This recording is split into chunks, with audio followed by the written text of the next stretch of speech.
കഴിഞ്ഞ ദിവസം എൻ്റെ പാപ്പുവിൻ്റെ ബർത്ത്ഡേ ആയിരുന്നു കേട്ടോ. ശരിക്കും വർഷങ്ങളൊക്കെ എത്ര പെട്ടെന്നാണല്ലേ കടന്നു പോകുന്ന.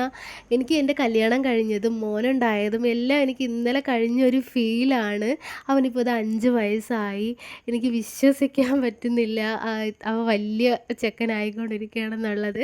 അപ്പോൾ ഞാൻ ശരിക്കും പറഞ്ഞാൽ ഇപ്പോഴും +1, +2, ഡിഗ്രി ആ ഒരു കാലഘട്ടത്തിലാണ് കേട്ടോ ഇപ്പോഴും നിൽക്കണത്. ഇതുവരെ ആയിട്ട് ഇങ്ങോട്ട് ഇറങ്ങി വന്നിട്ടില്ല.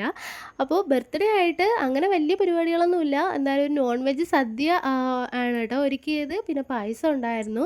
പിന്നെ ചെറിയൊരു കേക്ക് കട്ടിങ്. അങ്ങനെ ആരുമില്ല. എല്ലാ തവണയും ഞങ്ങൾ റിലേറ്റീവ്സിനെയൊക്കെ വിളിച്ചിട്ടാണ് കേട്ടോ നടത്തുന്നത്. ഇത്തവണ ഞാൻ വിചാരിച്ചു ആരും വേണ്ട. നമ്മൾ സന്തോഷത്തിൽ ആത്മാർത്ഥമായിട്ട് പങ്കെടുക്കുന്നവർ മാത്രം മതി. ഒരു 3, 4 പേരുണ്ട്. അത് മാത്രം മതി.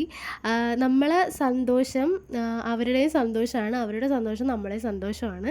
അത് വേറെ ഒരു കള്ളത്തരവും ഇല്ല. 100% അത് ഷുവറാണ്. അങ്ങനെയുള്ളവർ മാത്രം മതിയെന്ന് ഞങ്ങൾ തീരുമാനിച്ചു കേട്ടോ. അങ്ങനെ എല്ലാം കൊണ്ടും ഹാപ്പിയാണ്. പാപ്പു ഹാപ്പിയാണ്. അവൻ ഹാപ്പിയാണെങ്കിൽ ഓൾറെഡി നമ്മൾ ഹാപ്പിയാണ്. അപ്പോൾ അത്രയേ ഉള്ളൂ. അടുത്ത വീഡിയോ കാണാം.